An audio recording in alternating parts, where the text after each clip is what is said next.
AITA for contemplating running away after being adopted by my sister? I, F17, have lived with my sister, F25, who we will call Kate for the last year. And now I'm struggling to decide between her or my parents. What should I do?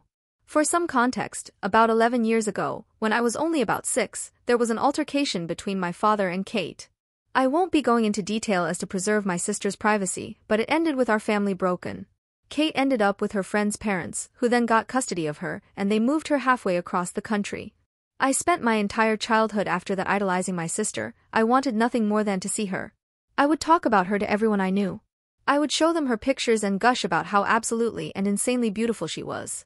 I could barely remember anything about her, but I could remember how much I loved her, and that's all I needed. I finally got my chance to see her and meet my niece and nephew last year, F4 and M2, for my 16th birthday, so my parents planned a whole 2-week trip to stay and tour. It was magical. My whole family was almost complete for the first time since I could remember. We did everything I've always wanted. I seriously had never felt such euphoria. But I noticed how hostile Kate was with our parents. She was always complaining about them, especially my father. I didn't think much of it. My father was inherently hard to be around a lot of the time. Well, eventually, the time came for us to go home, but much to my surprise, my parents actually coordinated with Kate to let me stay the whole rest of the summer with her and her family. One day though, we had been drinking. We were spending the day at the lake, and like a typical white family, everyone had their fair share of beers. Kate told me about what had happened between her and our father, and it had been so much worse than what was always told to me. So many family secrets had been revealed. She had told me about how my father had always done concerning things to her when they were alone. And one day when she was my age, he had went as far as he could go. And he ended up touching her in a way a father should never touch his children. I felt sick to my stomach. As a young girl myself, I thought to myself, what stopped him from doing that to me? I had never felt scared of my father in that way. He had always preached about how people who had the heart to hurt children deserved the worst pains imaginable. I didn't know what to do. I genuinely couldn't look at my parents the same way I once had. I spent the whole night crying. How was I supposed to move forward from this? Sure, I knew my parents weren't the best, but I never expected this from them. I knew that I wasn't happy back home. I was tormented in school, and I never felt safe anywhere. That's when I made my decision. The only solution that came to my mind was letting my sister help me cut my parents off completely. So, we did. I basically spent the whole rest of the summer being a live-in babysitter for my sister. I didn't mind. I loved kids. What I did mind, however, was how they had recently started talking to me. They started making fun of me a lot, which I was used to. My family has always had this mean-loving type relationship, but this felt different. They would constantly berate me, tell me I was stupid, that I smelt bad, that I was lazy and gross. The only way I could describe it is I can feel the atmosphere change in a room when I come into it. Everyone looks at me with pure disgust. If you all could only see the way my sister, the same sister I spent 10 years straight talking about like she was a god, if you could see the way she looks at me. Like my existence is a pure burden to her. I don't know what I did to make her hate me so much, or what I did to deserve to be resented. But that isn't the point of the story. The point is how the straw broke the camel's back. My brother, M24, who we'll call Jeff, came up to see us just a few months after I moved in, and I instantly felt the relief of having someone who knows me around. It was only then that I truly realized how in deep I was. Jeff was my rock. He got me through this year up here. But where this all fell apart was when Jeff had a stroke while driving and crashed his car. It fucked him up and he didn't recover well.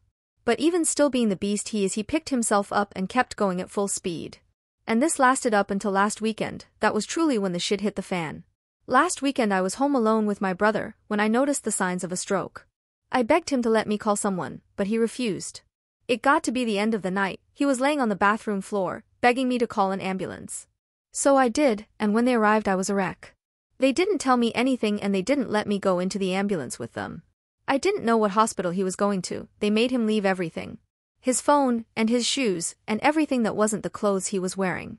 I ended up calling Kate, bawling, unsure what to do, just for her to answer and snap at me that he was fine and to stop crying, only to hang up immediately after. I instantly went numb, and that was the point I called my mom, crying. She assured me that my sister was just using tough love, but I knew better.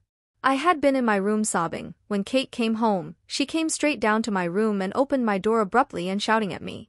She told me how Jeff was going to die anyway and there was no point in caring about it. She told me to grow a backbone, and that she doubts Jeff will even make it to age 25 before slamming my door and leaving me alone. Between this, and every small minor thing that had happened to me over the last year, I broke. This still isn't the end though. The final grain of sand that tipped the scale was 3 days ago. I came home from school, and I instantly got ready for work. Some context behind this: I was grounded until I got a job, but Kate doesn't want me working more than a day a week for a few hours, so it took me a while to get one. I haven't had this job long, so tonight they were training me to close. I told Kate I wouldn't be home until late and I was going to Uber home. She said okay and I left. I hung out with a friend in our town while I waited to be able to go into work when it started raining. Raining hard, which was bad because I had to walk to work. The rain didn't stop, so we ended up walking together in the dark in the rain. By the time I got to work I was soaked and exhausted. I hadn't even been in the back long enough to set my stuff down when my manager told me that someone was on the phone asking for me and they were angry. I knew instantly it was Kate, so I answered. I instantly got screamed at for lying about being at work because she had called before I had gotten there. So I told her I just got there and she got even madder and asked me when I was scheduled for. When I told her, she freaked out and made me put the phone on speaker so she could embarrass me in front of my new coworkers. They ended up telling me not to bother clocking in or coming back, and I sat in the lobby sobbing waiting for her to come get me. I ended up sitting in the lobby for 2 hours. Dripping wet, just helplessly crying. That night I got a lecture and I just locked myself in my room and called my mom. She told me that Jeff was going to be moved back down to where we're from permanently. I broke down. I told her everything, how miserable I was, how I felt unloved and tormented, that I was not going to survive up here. She calmly told me that I could come home if I wanted, but I would have to grow up quicker than I want. She wants me to drop out and get a full-time job and help her pay for my own house and car. I genuinely don't know what I should do. There's so much more to this story and so many details I left out, but I'm trying to keep it as simple as I can. Does anyone have any advice? What should I do?